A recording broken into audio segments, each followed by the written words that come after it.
Just very briefly, picking back up on the idea of pleasure in other people's suffering, Nietzsche has a very famous quote about humor and laughter, just something to think about.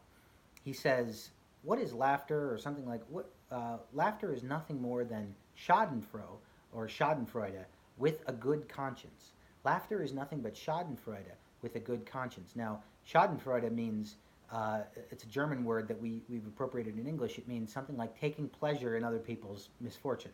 It means taking delight in other people's pain, i.e., cruelty. But Nietzsche says laughter is taking delight in other people's pain, but with a good conscience. What does that mean? Well, imagine you're walking with me up the stairs of LSC, and we're walking, and I fall down the stairs. Now, you're very close to me. You probably wouldn't go, ha ha ha ha, Dr. Armitage, ha ha, you idiot.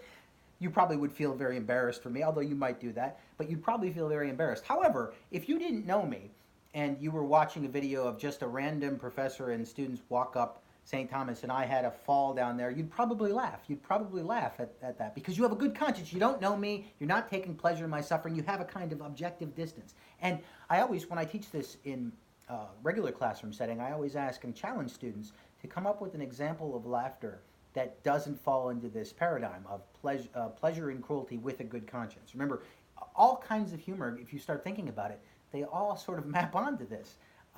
Self-deprecating humor, slapstick humor, sarcastic humor. Even the word sarcasm comes from the Greek sarx, which means flesh, and chasm, to cut, means to cut the flesh. Someone who's sarcastic is kind of mean, isn't it? But there's a kind of plausible deniability about the meanness, or maybe not sometimes.